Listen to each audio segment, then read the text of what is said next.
ছেলে কানান কিংবা তার স্ত্রী, তারা কিন্তু নূহ আলাইহিস সালামের প্রতি ঈমান আনেনি। তার মানে বাবা নবী হয়ে অনেক সময় ছেলে ঈমান আনতে পারেনি, তার ভাগ্যে সেটা জোটেনি।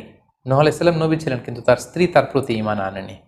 এজন্য আল্লাহ তাআলা বলছেন, ইন্নাকা লা তাহদি মান আহবাবতা ওয়ালাকিন্নাল্লাহা ইয়াহদি মান ইয়াশা। আসসালামু আলাইকুম ওয়া রাহমাতুল্লাহি ওয়া বারাকাতুহু। নাহমাদুহু ওয়া নুসাল্লি আলা রাসূলিহিল কারীম। আম্মা বা'দু ফাআউযু বিল্লাহি মিনাশ শাইতানির রাজীম। বিসমিল্লাহির রহমানির রহিম। নূহ আলাইহিস সালাম আউয়ালু রাসূলিন বুইসা ইলা আহলিল আরদ। সাইয়েদনা আদম আলাইহিস সালাম এবং ইদ্রিস আলাইহিস সালামের পরে আল্লাহ তাআলা নূহ আলাইহিস সালামকে পৃথিবীর সর্বপ্রথম রাসূল করে এই পৃথিবীতে প্রেরণ করেছেন, এবং আল্লাহ তাআলা ওনাকে বলেছেন আবদান শাকুরা, মানে হচ্ছে অ্যান অবিডিয়েন্ট সার্ভেন্ট অফ আল্লাহ। আল্লাহ তাআলার একজন কৃতজ্ঞ বান্দা হিসেবে আল্লাহ তাআলা কালামুল্লাহ মাজিদে নূহ আলাইহিস সালামকে এই উপাধি দিয়েছিলেন। পাশাপাশি তিনি হচ্ছেন উলুল আজমি মিনার রসুল, অর্থাৎ 5 জন নবীকে আল্লাহ তাআলা কুরআনুল কারীমে দৃঢ় প্রত্যয়ী বা দৃঢ়চেতা রাসূল হিসেবে ঘোষণা করেছেন। নূহ আলাইহিস সালাম হচ্ছেন তাদের মধ্য থেকে অন্যতম। সাউদার্ন ইরাকের একটি শহরে, যেটি কুফা শহরের নিকটবর্তী একটি শহর, এমন একটি শহরে আল্লাহ তাআলা নূহ আলাইহিস সালামকে নবী হিসেবে প্রেরণ করেছিলেন। সাইয়েদনা আদম আলাইহিস সালাম থেকে শুরু করে নূহ আলাইহিস সালাম পর্যন্ত টানা 1000 বছর পর্যন্ত পৃথিবীতে শিরকের সূচনা বা উৎপত্তি হয়নি। বেসিকলি নূহ আলাইহিস সালামের জামানাতেই এই পৃথিবীতে সর্বপ্রথম শিরকের সূচনা হয়েছিল। ইবলিস শয়তান সর্বপ্রথম নূহ আলাইহিস সালামের জামানার যে কওমের লোকেরা, তাদের কাছে শিরকের ইন্ট্রোডিউস করেছিল। তাদের সময়ে 5 জন আল্লাহওয়ালা ব্যক্তি ছিল। তাদের ইন্তেকালের পরে শয়তান সেই জনগোষ্ঠীর লোকদের কাছে এসে বলল, তোমরা এই সমস্ত কি ইবাদত করছো? তোমাদের পূর্বপুরুষেরা যেমনভাবে আল্লাহ তাআলার কাছে ইবাদত করে নিজেদেরকে সঁপে দিয়েছিল, তার সামনে তো তোমাদের ইবাদত কিছুই নয়। তোমরা একটা কাজ করো, তোমাদের 5 জন আধ্যাত্মিক পুরুষ বা আল্লাহর প্রিয় বান্দাদের 5টি মূর্তি তৈরি করে তোমরা তোমাদের ইবাদতগাহের পাশে রাখো। ফলে তাদের চেহারা দেখলে তাদের বেশি বেশি ইবাদতের কথা তোমাদের স্মরণ হবে এবং তোমরা আল্লাহ তাআলার ইবাদত করার ব্যাপারে বেশি আগ্রহী হবে। তারা এই শয়তানের মুখরোচক চমৎকার এই কথা শুনে তাদের শ্রেষ্ঠ 5 জন সন্তান বা আল্লাহওয়ালা 5 জন ব্যক্তির 5টি মূর্তি তৈরি করে তাদের ইবাদত গাহের ভেতরে তারা স্থাপন করলো। এবং আসলেই তারা যখন এই 5 জন ব্যক্তিদের মূর্তির দিকে তাকাতো, তাদের আল্লাহ তাআলার ইবাদতের কথা তাদের স্মরণ হতো, ফলে তারা আল্লাহ তাআলার বেশি বেশি ইবাদত করতে লাগলো। এই জেনারেশন এভাবেই বেশি বেশি আল্লাহ তাআলার ইবাদতের মধ্য দিয়ে তারা পার করতে লাগলো। কিন্তু পরবর্তী জেনারেশন যখন আসলো, শয়তান তাদের কাছে এমনভাবে কুমন্ত্রণা বা টেম্পটেশন দিল, ফলে ওই প্রজন্ম তারা আল্লাহ তাআলার এক আল্লাহর ইবাদতকে ভুলে গিয়ে এই 5 জন শ্রেষ্ঠ আল্লাহর ওয়ালির মূর্তির সামনে দাঁড়িয়ে সেখানেই তারা মানত করতে শুরু করলো এবং এক আল্লাহর ইবাদত বাদ দিয়ে সেই মূর্তিগুলোর ইবাদত শুরু করে দিল। এভাবেই সাইয়েদনা নূহ আলাইহিস সালামের জামানাতে সর্বপ্রথম শিরকের সূচনা হয়। পবিত্র কালামুল্লাহ মাজিদে আল্লাহ তাআলা এই ঘটনাটি এভাবে উল্লেখ করেছেন যে নূহ আলাইহিস সালামের জামানায় যারা নেতৃত্ব স্থানীয় ছিল, তারা সাধারণ লোকদেরকে উদ্দেশ্য করে বলতো, ওয়াকালু লা তাযারুন্না আলিহাতাকুম ওয়ালা তাযারুন্না ওয়াদ্দাম ওয়ালা সুওয়াআ ওয়ালা ইয়াগুসা ওয়া ইয়াউকা ওয়া নাসরা। অর্থাৎ আমাদের যে 5 জন বিখ্যাত ব্যক্তি, তাদের নাম ছিল ওয়াদ্দান, সুওয়াআন, ইয়াগুস, ইয়াউক এবং নাসর। তোমরা এদের ইবাদত ছেড়ে দিও না, বরং তোমরা এদের উপাসনা করতে থাকো। ফলে এই আয়াতও প্রমাণ করে যে নূহ আলাইহিস সালামের জামানাতে সর্বপ্রথম শিরকের উৎপত্তি হয়েছিল। কিন্তু নূহ আলাইহিস সালাম তার জাতিগোষ্ঠীর কাছে এক আল্লাহর দাওয়াত দিয়ে যেতে লাগলেন। তিনি বলতে আরম্ভ করলেন, ইয়া কওমি আবুদুল্লাহ মা লাকুম মিন ইলাহিন গায়রুহু আফালা তাত্তাকুন। হে আমার জাতিগোষ্ঠীর লোকেরা, হে আমার জনগোষ্ঠীর লোকেরা, তোমাদের কি হলো? তোমরা কেন এক আল্লাহর ইবাদত করছো না? তোমরা কি আল্লাহকে ভয় পাও না?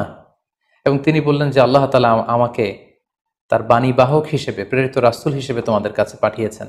এই যে আমি তোমাদেরকে তাওহীদের বা এক আল্লাহর ইবাদতের দিকে দাওয়াত দিচ্ছি, এজন্য তো আমি কোনো পারিশ্রমিক তোমাদের কাছে চাচ্ছি না, বরং তোমরা যেভাবে শিরক করে যাচ্ছ, এক আল্লাহ ছাড়া মূর্তির পূজা করে যাচ্ছ, ইন্নী আখাফু আলাইকুম আযাব ইয়াউমিন আযীম, আমি তোমাদের উপর কঠিনতম আযাব আসার আশঙ্কা করছি। সো তোমরা শিরক ছেড়ে দিয়ে মূর্তি পূজা ছেড়ে দিয়ে, পৌত্তলিকতা ছেড়ে দিয়ে এক আল্লাহ তাআলার ইবাদতের দিকে ফিরে আসো। নূহ আলাইহিস সালাম যখন তার জাতিগোষ্ঠীর লোকদের কাছে তাওহীদের দাওয়াত বা এক আল্লাহর ইবাদতের দাওয়াত দেয়া শুরু করলেন, তার জাতির লোকেরা, তার কওমের লোকেরা নানা ধরনের টাল বাহানা, অজুহাত এবং বিভিন্ন ধরনের যুক্তি তারা স্থাপন করতে শুরু করলো। তাদের প্রথম যুক্তি ছিল যে, হে নূহ, কেন আমরা তোমার দাওয়াতে সাড়া দেব? কারণ সমাজের নিম্ন শ্রেণীর লোকেরা হচ্ছে তোমার অনুসারী। আরাদিলুনা বাদিয়ার রাই ওমা নারাকা ইত্তাবাআকা ইল্লাল্লাযীনা হুম আরাদিলুনা বাদিয়ার রাই। কারণ আমরা দেখতে পাচ্ছি সমাজের লো ক্লাসের যারা লোকজন, নিম্ন শ্রেণীর লোকজন, নিম্ন পেশার লোকজন, এরাই হচ্ছে তোমার ফলোয়ার। তোমরা আগে এই সমস্ত লোকদেরকে তোমার আশপাশ থেকে সরাও, তখন আমরা তোমার এ দাওয়াতকে গ্রহণ করব। তাদের আরও একটি যুক্তি ছিল যে, তুমি এই নিম্ন শ্রেণীর লোকদেরকে নিয়ে সমাজে ইনফ্লুয়েন্সিয়াল হতে চাচ্ছ। ইয়াতাফাদ্দালু আলাইকুম। এই নূহ হচ্ছে জেলে সমাজ, কৃষক সমাজ, এই সমস্ত নিম্ন শ্রেণীর লোকদেরকে নিয়ে এই সমাজের মধ্যে একটা ইনফ্লুয়েন্স ক্রিয়েট করে সে আমাদের উপর সুপিরিয়র হতে চাইছে। এটা ছিল তাদের আরেকটা যুক্তি। তারা আরও বলতো যে, আগে যদি এই নিম্ন শ্রেণীর লোকদেরকে তোমার কাছ থেকে তুমি তাড়িয়ে দাও, তাহলে আমরা তোমার উপর বিশ্বাস স্থাপন করতে পারি। নূহ আলাইহিস সালামের এই কথার জবাবে তিনি বলেছিলেন, ওমা আনা বিতারিদিল্লাযীনা আমানু, অর্থাৎ যারা আল্লাহ তাআলার উপর বিশ্বাস স্থাপন করেছে, যদিও তারা নিম্ন শ্রেণীর হয়ে থাকে, কি করে আমি তাদেরকে তাড়িয়ে দিতে পারি? তাদের আরও একটি যুক্তি ছিল যে, তুমি আমাদের মতো মানুষ, দেখতে তো তুমি আমাদের মতো মানুষ, তুমি খাচ্ছ, দাচ্ছ, ঘুমাচ্ছ, ঘুরে বেড়াচ্ছ, বাজারে যাচ্ছ, ক্রয় বিক্রয় করছো, আমাদের মতো মানুষ হয়ে তুমি কেমন করে রাসূল হতে পারো? তুমি যে রাসূল, কি করে আমরা বিশ্বাস করব? কেন আকাশ থেকে ফেরেশতারা এসে বলে দিয়ে যায় না যে তুমি রাসূল? তাহলে তো আমরা ফেরেশতাদেরকে দেখলে আমরা আস্থা পেতে পারি এবং নিশ্চিত হতে পারি যে আসলেই তুমি আল্লাহর পাঠানো রাসূল। এবং তারা পাশাপাশি আরও বলতো যে, আমাদের পূর্বপুরুষরা তো এই সমস্ত মূর্তিরই পূজা করেছে, তাহলে কি তুমি বলতে চাইছো এরা ভ্রান্ত ছিল? সর্বশেষে তারা বলতে আরম্ভ করলো যে, নূহ, তুমি হচ্ছে মিথ্যাবাদী, পাগল এবং ভ্রান্ত, আমরা আমাদের অবস্থানে অটল থাকব। এভাবে সাইয়েদনা নূহ আলাইহিস সালামের তাওহীদের যে দাওয়াত তিনি তার সমাজে ছড়িয়ে দিচ্ছিলেন, তারা ডিরেক্টলি এই একত্ববাদের দাওয়াতকে তারা প্রত্যাখ্যান করলো, রিজেক্ট করলো। কিন্তু নূহ আলাইহিস সালাম তিনি হাল ছাড়েননি। তিনি টানা 950 বছর তার জাতিগোষ্ঠীর লোকদের কাছে তিনি এক আল্লাহর দাওয়াত দিয়ে যেতে লাগলেন।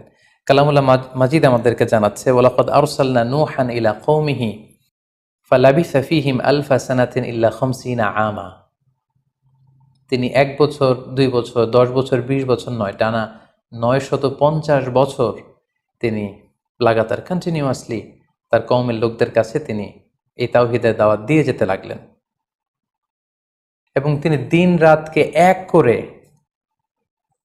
টায়ারলেসলি, রেস্টলেসলি তিনি তার জাতিগোষ্ঠীর কাছে এই একই দাওয়াত দিতে লাগলেন। তিনি বলছেন যে, রব্বি ইন্নী দাআউতু কওমি লাইলা ওয়া নাহারা। হে আল্লাহ, দিন রাত তো আমি চেষ্টা করে গেলাম, তাদেরকে তাওহীদের দাওয়াত দিলাম, কিন্তু তারা আমার কথা শুনছে না। ওয়া ইন্নী কুল্লামা দাআউতুহুম লিতাগফিরা লাহুম জাআলু আসাবিআহুম ফি আযানিহিম। এর মানে হচ্ছে, আল্লাহ, আমি যখনই তাদেরকে দাওয়াত দিতাম, তারা তাদের আঙ্গুলগুলো তাদের কানের ভেতরে ঢুকিয়ে রাখতো, যাতে করে আমার তাওহীদের কথা তাদের শুনতে না হয়। এবং ওয়াস্তাগশাউ সিয়াবাহুম ওয়া আসররু ওয়াস্তাকবারু ইস্তিকবারা। তারা আমাকে দেখলেই চাদর দিয়ে তাদের মুখ পেঁচিয়ে রাখতো, যাতে করে আমার কথাগুলো তারা শুনতে না পায়। সুম্মা ইন্নী দাআউতুহুম জিহারা। আমি, নূহ আলাইহিস সালাম বললেন, আল্লাহ, আমি দাওয়াতি কাজ করার কোনো মাধ্যমই তো বাকি রাখিনি। আমি প্রথমে পার্সন টু পার্সন আমি প্রাইভেটলি দাওয়াত দিতাম। এটা যখন তারা অস্বীকার করলো, আমি তখন পাবলিক দাওয়াত দেওয়া শুরু করলাম। আমি তাদের বড় গ্যাদারিংসে, বিভিন্ন ফেস্টিভ্যালে যে তাদেরকে এই দাওয়াতের কথা শোনালাম, কিন্তু তারা প্রত্যাখ্যান করেছে। সুম্মা ইন্নী আ'লানতু লাহুম ওয়া আসরারতু লাহুম ইসরারা। অর্থাৎ এই আয়াত থেকে বোঝা যাচ্ছে যে, নূহ আলাইহিস সালাম দাওয়াত দেয়ার বা বাণী বাহকের যে কাজ, এই গুরুদায়িত্ব পালনে কোনো ধরনের প্রক্রিয়া তিনি বাদ রাখেননি। তিনি দিনে রাতে, তিনি প্রাইভেটলি, তিনি পাবলিকলি, তিনি উৎসাহ প্রদানের মাধ্যমে, জান্নাতের সুসংবাদ দেওয়ার মাধ্যমে, কিংবা জাহান্নামের ভয় দেখানোর মাধ্যমে নানাভাবে তার জাতিগোষ্ঠীর কাছে আখিরাতের কথা, আখিরাতে আল্লাহ তাআলার সুপ্রিম কোর্টের কাঠগড়ায় দাঁড়িয়ে জবাবদিহিতার কথা, এক আল্লাহর একত্ববাদের কথা, এ দাওয়াতগুলো তিনি দিয়ে গিয়েছেন। কিন্তু অধিকাংশ ক্ষেত্রেই এবং অধিকাংশ লোকগুলোই নূহ আলাইহিস সালামের এই তাওহীদের দাওয়াতকে প্রত্যাখ্যান করেছিল এবং রিজেক্ট করেছিল। এভাবে নূহ আলাইহিস সালাম যখন দাওয়াত দিয়ে যেতে লাগলেন, তার কওমের লোকদের মধ্য থেকে ফাইনাল যে রেসপন্সটি এসেছিল সেটি হচ্ছে, ক্বালু লা ইন লাম তানতাহি ইয়া নূহ লা তাকুনান্না মিনাল মারজুমিন। হে নূহ, অনেক হয়েছে, এবার তুমি থামো। তুমি যদি এই দাওয়াত দেয়া বন্ধ না করো তাহলে আমরা তোমাকে স্টোনিং করে, পাথর মেরে, প্রস্তর নিক্ষেপ করে দুনিয়া থেকে বিদায় করে দিব। এবং তারা এও বলল যে, ক্বালু ইয়া নূহ ক্বাদ জাদালতানা ফাআকসারতা জিদালানা। অনেক হয়েছে, তুমি অনেক আর্গুমেন্ট আমাদের সাথে দিয়েছ, অনেক তর্ক বিতর্ক তোমার সাথে হয়েছে, এবার থামো। ফাআতিনা বিমা তাইদুনা ইন কুনতা মিনাস সাদিকিন। তুমি যে আযাবের ভয় দেখাচ্ছ পারলে সেটা দেখাও। তুমি আমাদেরকে বলছো যে আমরা যদি এক আল্লাহর ইবাদত না করি, আমরা যদি পৌত্তলিকতা না ছাড়ি, তাহলে আল্লাহ তাআলা আযাব দিয়ে আমাদেরকে ধ্বংস করে দিবে।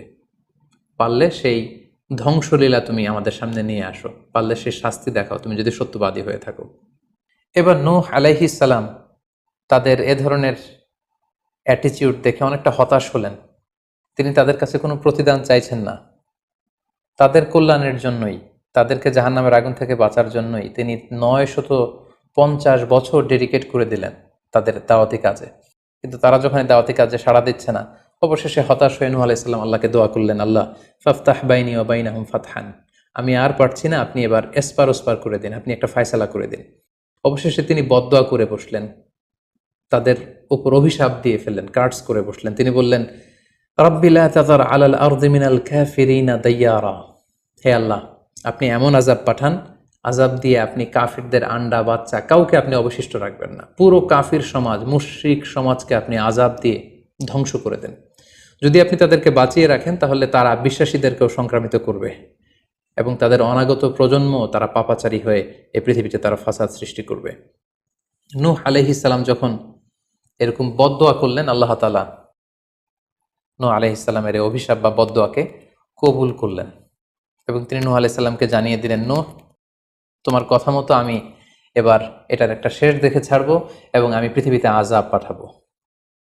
সে আযাবটি হচ্ছে ভয়ঙ্কর ধরনের বন্যা হয়ে যাবে গোটা পৃথিবীতে, মহাপ্লাবন ঘটবে।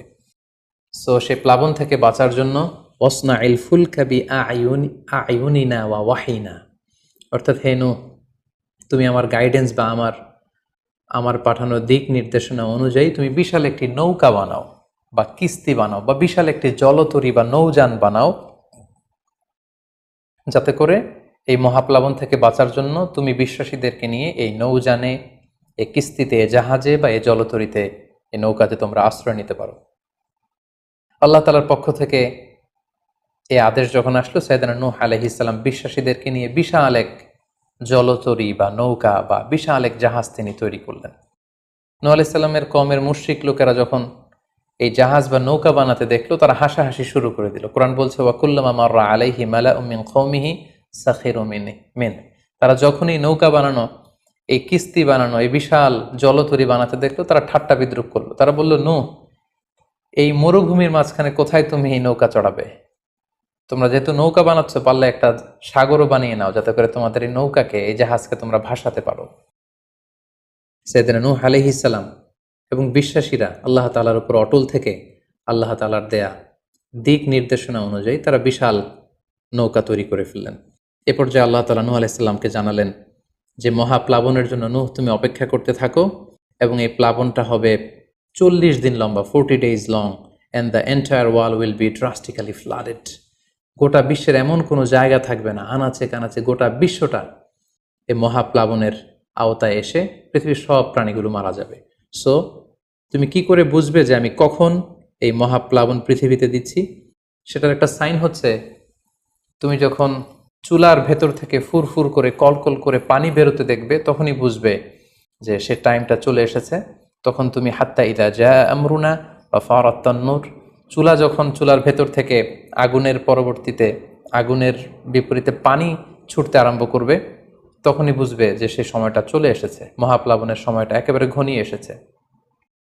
কুল নাহমিল ফিহা মিন কুল্লি যাওজাইনি ইসনাইন, তখন তুমি সমস্ত বিশ্বাসী বান্দাবান্দিদেরকে, যারা তোমার ফলোয়ার, যারা একত্ববাদী বিশ্বাসী, তাদেরকে নিয়ে সেই নৌকায় তুমি আরোহণ করবে এবং প্রতিটি প্রাণী থেকে জোড়ায় জোড়ায়, অর্থাৎ ম্যাসকুলিন অ্যান্ড ফ্যামিনিন, নারী পুরুষ জোড়ায় জোড়ায় তুমি নিয়ে সেই নৌকাতে আরোহণ করবে। কারণ এই মহাপ্লাবনটা এত ভয়ঙ্কর মহাপ্লাবন হবে, ফলে পৃথিবীতে কেউ বেঁচে থাকবে না, এবং তোমরাই হবে নেক্সট জেনারেশন, এবং তোমাদের থেকেই পৃথিবী আবার নতুন করে সভ্যতা বিনির্মিত হবে, এবং তোমাদের থেকে নতুন করে পৃথিবীর সব প্রাণীকুল আবার নতুন করে বংশবিস্তার শুরু হবে।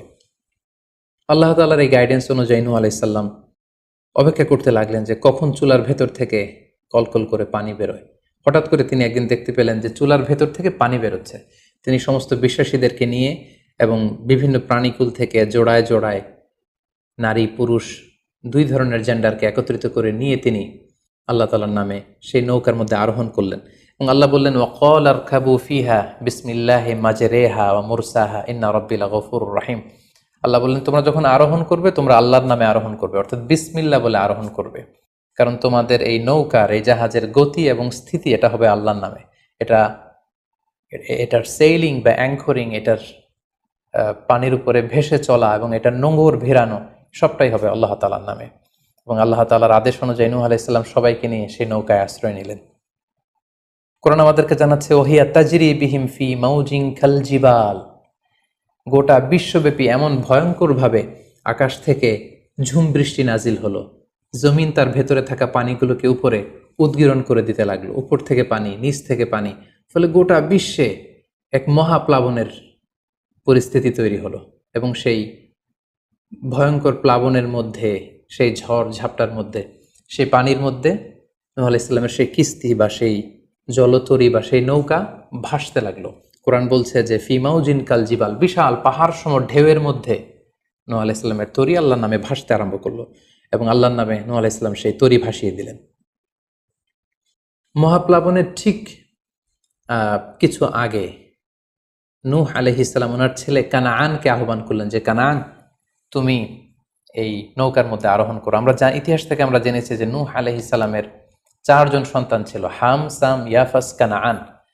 এই 4 জন সন্তানের মধ্যে 3 জনই ঈমান এনেছিল, শুধু কানাআন ছাড়া। নূহ আলাইহিস সালাম কানাআনকে বললেন, কানাআন ইয়া বুনাইয়া ইরকাব মাআনা, হে আমার প্রিয় সন্তান, তুমি নৌকায় ওঠো, আল্লাহর কাছে তওবা করো। কিন্তু কানাআন নূহ আলাইহিস সালামের এই আহ্বানের প্রত্যুত্তরে তিনি বলেছিলেন, আমি নৌকায় উঠবো না, সাআওয়ি ইলা জাবালিন ইয়াসিমুনি মিনাল মা, আমি পাহাড়ের চূড়ায় যেয়ে দাঁড়াবো, পাহাড় আমাকে পানি থেকে বাঁচাবে, কারণ এই বন্যার পানি তো পাহাড় পর্যন্ত পৌঁছতে পারবে না। নূহ আলাইহিস সালাম বললেন, ক্বালা লা আসিমাল ইয়াউমা মিন আমরিল্লাহ ইল্লা মার রাহিম, হে কানাআন, আজকে আল্লাহর এই গজব থেকে, এই আযাব থেকে, এই মহাপ্লাবন থেকে বাঁচানোর কেউ নাই, কেউ তোমাকে বাঁচাতে পারবে না। পাহাড় তোমাকে আজকে সুরক্ষা দিতে পারবে না, বাঁচাতে পারবে না, আজকে বাঁচানোর কেউ নেই, তুমি তাড়াতাড়ি উঠে আসো এখানে। কিন্তু নূহ আলাইহিস সালামের ছেলে কানাআন অস্বীকৃতি জ্ঞাপন করলো। কোরআন বলছে, ওয়াহালা বাইনাহুমাল মাউজু ফাকানা মিনাল মুগরাকিন, বাবা আর ছেলের মধ্যে যখন এ ধরনের কথা চলছিল, হঠাৎ করে বিশাল এক সাগরের ঢেউয়ের ধাক্কা এসে নূহ আলাইহিস সালামের সন্তান কানাআনকে পানির মধ্যে ডুবিয়ে দিল। তাহলে এই আয়াত থেকে বুঝলাম কানাআন যারা ডুবে গিয়েছিল তাদের অন্তর্ভুক্ত হয়েছিল। এবং মজার ব্যাপার হচ্ছে, নূহ আলাইহিস সালামের স্ত্রীও এই মহাপ্লাবন থেকে বাঁচতে পারেনি। সেও ঈমান না আনার কারণে যারা ধ্বংস হয়েছিল, যাদের সলিল সমাধি হয়েছিল মহাপ্লাবনের পানির মধ্যে, নূহ আলাইহিস সালামের স্ত্রীও সেখানে নিহত হয়েছেন। এখন একটি প্রশ্ন এসে দাঁড়ায়, সেটি হচ্ছে যে এটা কি একটা গ্লোবাল ডিজাস্টার ছিল কিনা? এটা কি ইরাকের সেই সাউদার্ন পার্টেই শুধু এই বন্যাটা হয়েছিল, না গোটা বিশ্বব্যাপী হয়েছিল? এ নিয়ে ঐতিহাসিকদের মধ্যে অনেক ধরনের মতামত পাওয়া যায়। তবে একটা বড় সংখ্যক ঐতিহাসিক মুআররিখুন তারা বলেছেন যে ইট ওয়াজ এ গ্লোবাল ডিজাস্টার। এই ফ্লাড, এই বন্যাটা ছিল গোটা বিশ্বব্যাপী। কারণ আল্লাহ তাআলা কোরআনে বলেছেন, নূহ আলাইহিস সালামের বদদুয়ার কথা বলেছেন। নূহ আলাইহিস সালাম বলেছেন যে, রব্বি লা তাযার আলাল আরদি মিনাল কাফিরিনা দাইয়ারা, হে আল্লাহ, এই জমিনে একজন কাফেরকেও আপনি বাঁচিয়ে রাখবেন না। সো এই আর্থ শব্দটা প্রমাণ করে তিনি গোটা বিশ্বের দিকে ইঙ্গিত করেছেন। এবং আল্লাহ যখন জমিনকে ইঙ্গিত করেছেন, ইয়া আরদুবলাই, হে পানি তুমি নিচের দিকে চলে যাও, ফলে এই আর্থ দ্বারা বোঝা যাচ্ছে যে শুধু ইরাকের সেই সাউদার্ন ইরাকের কুফা শহরের পাশেই এই বন্যাটা লিমিটেড বা সীমিত ছিল না, বরং এই ডিজাস্টারটা ছিল একটা গ্লোবাল ডিজাস্টার। গোটা বিশ্বব্যাপী মহাপ্লাবনের পানিতে গোটা বিশ্বের সব সয়লাভ হয়ে গিয়েছিল। 40 দিন এই বন্যাটা কন্টিনিউ করেছে, এবং 40 দিনের এই সময়ে মহাপ্লাবনে যত কাফির মুশরিক এবং নূহ আলাইহিস সালামের সময়কালের যত মুশরিক এবং অবাধ্য লোকেরা ছিল সবাইকে আল্লাহ তাআলা এই বন্যার মাধ্যমে ধ্বংস করেছেন। 40 দিন পর আল্লাহ তাআলা আদেশ করলেন, ইয়া আরদু বুলাঈ মাআকি ওয়া ইয়া সামাউ আকলিঈ, অর্থাৎ হে আকাশ তুমি বৃষ্টি বর্ষণ করা এবার স্টপ করো, এবার বন্ধ করো। এবং জমিনকে বললেন, জমিন তুমি যে মাটির ভেতর থেকে পানি বের করছিলে, এই পানি বের করা বন্ধ করে তুমি ভূপৃষ্ঠের উপরে থাকা পানিগুলোকে গিলে ফেলো। ওয়াগীদাল মা, ফলে আল্লাহ তাআলার আদেশের সাথে সাথে পানি বর্ষণ এবং পানি জমিনের ভেতর থেকে বের হয়, এটা বন্ধ হলো। ওয়াস্তাওয়াত আলাল জুদি, নূহ আলাইহিস সালামের এই বিশাল জলতরী বা কিস্তি বা নৌকা জুদি পাহাড়ে যেয়ে থামল। জুদি পাহাড়ে এই তরীর নোঙর ভিড়ল। এখন জুদি পাহাড়টা কোথায়? কিছু কিছু ঐতিহাসিকরা বলেছেন যে ইরাকের মোসেল শহরে একটি বিশাল মাউন্টেন রেঞ্জ রয়েছে, সেই পাহাড়ের একটা অংশের নাম হচ্ছে জুদি পাহাড়। কোনো কোনো ঐতিহাসিকগণ বলেছেন এই জুদি পাহাড়টি আর্মেনিয়াতে অবস্থিত। অনেক ঐতিহাসিকগণ মত প্রকাশ করেছেন যে এটি ইরাকেও নয়, এটি আর্মেনিয়াতেও নয়, বরং এটি তুরস্কের একটি পাহাড়। এবং তারা বিশাল বড় একটি নৌকার খণ্ড দিয়ে ঐতিহাসিকভাবে অনেকেই প্রমাণ করতে চেয়েছেন যে নূহ আলাইহিস সালামের সেই কিস্তির কিছু অংশ আজও সেই পাহাড়ের মধ্যে রয়ে গিয়েছে। সেই জুদি পাহাড়ে যখন এই নৌকাটি ভিড়ল, আল্লাহ তাআলা তখন নূহ আলাইহিস সালামকে আদেশ করলেন, ইহবিত বিসালামিন মিন্না, তুমি এবার শান্তির সাথে সেফলি সাউন্ডলি তুমি এবার সেই জুদি পাহাড়ে তোমরা নামো। ও বারাকাতিন আলাইক, তোমাদের উপর আমার পক্ষ থেকে বারাকা ব্লেসিং থাকবে। ও আলা উমামিম মিম্মান মাআক, এবং তোমার সাথে যারাই আছে সবার জন্য আমার পক্ষ থেকে ব্লেসিং থাকবে। এবং এই বিশাল মহাপ্লাবন থেকে যে আমি তোমাদেরকে বাঁচিয়ে দিয়েছি, শুকরিয়া স্বরূপ তোমরা সবাই পড়ো আলহামদুলিল্লাহ। ফাকুলিল হামদুলিল্লাহ। কোরআন বলছে যে তারা সবাই আল্লাহর প্রশংসা করে সেখান থেকে নেমে আসলো এবং নূহ আলাইহিস সালামকে আল্লাহ তাআলা শিখিয়ে দিলেন, নূহ এবার তুমি পড়ো রব্বি আনজিলনি মুনজালান মুবারাকান ওয়া আনতা খায়রুল মুনজিলিন, অর্থাৎ হে আল্লাহ আপনি এমন জায়গায় আমাদেরকে অবতরণ করুন যে জায়গাটা আমাদের জন্য কল্যাণকর, কারণ আপনিই তো উত্তম অবতরণকারী। ফলে নূহ আলাইহিস সালামের সাথে যারা ছিল বিশ্বাসীরা, তারা এবং তার সাথে প্রাণীকুলের মধ্য থেকে যারা ছিল সবাইকে নিয়ে নূহ আলাইহিস সালাম এই জমিনে বন্যা পরবর্তী মহাপ্লাবন পরবর্তী সময়ে তিনি সবাইকে নিয়ে এই জমিনের মধ্যে আবার নেমে আসলেন। ফলে ঠিক ওই সময়টাতে পৃথিবীতে আর কোনো কাফের, কোনো মুশরিক, কোনো পৌত্তলিক ছিল না, বরং তখন এটা ছিল, it was very fresh and pure monotheist generation, একত্ববাদী একটা প্রজন্ম। ফলে এখানে ঠিক ওই সময়টাতে পৃথিবীতে আর কোনো কাফির মুশরিক আর ছিল না। আমরা আমাদের আলোচনার শুরুর দিকে বলেছিলাম যে নূহ আলাইহিস সালামের 4 জন ছেলে ছিল, হাম, সাম, ইয়াফাস এবং কানাআন। এবং ঐতিহাসিকভাবে এটা ঐতিহাসিক বিভিন্ন ধর্মগ্রন্থ থেকেও এটা প্রমাণিত যে এই 4 ছেলের মধ্য থেকে একজন ছেলে ছিল কানাআন, যে মহাপ্লাবনে মৃত্যুবরণ করেছে, এবং হাম, সাম এবং ইয়াফেস, তাদের মধ্য থেকেই মূলত গোটা বিশ্বে নতুন করে মানব সভ্যতার আবার সূচনা হয়েছে। নূহ আলাইহিস সালামের ছেলে হাম, তিনি আফ্রিকাতে তার পরিবার নিয়ে বসবাস শুরু করেন, এবং ওনার ছেলে সাম, যেখান থেকে সেমাইটিক শব্দটি আমরা বলে থাকি, ওনার ছেলে সাম তার আত্মীয় স্বজন এবং তার বংশধরদেরকে নিয়ে ধীরে ধীরে মধ্যপ্রাচ্য বা দূরপ্রাচ্যের এই এরিয়াতে পরবর্তীতে তারা বসবাস শুরু করেন। এবং ওনার ছেলে ইয়াফেস বর্তমান যে চীন বা তার আশেপাশের যে এরিয়াগুলো আছে সেখানে বসবাস শুরু করেন, এবং সেখান থেকেই মানব ইতিহাস আবার নতুন করে তার পথ চলা শুরু করলো, এবং গোটা বিশ্বে বাচ্চা রিজালান কাসীরা ওয়া নিসা, অনেক নারী পুরো গোটা বিশ্বে সেখান থেকে আবার ছড়িয়ে পড়তে আরম্ভ করলো। এভাবেই নূহ আলাইহিস সালাম একত্ববাদের দাওয়াত দিয়ে নিরলস প্রচেষ্টা করে ওনার জীবনকে তিনি অতিবাহিত করেছেন।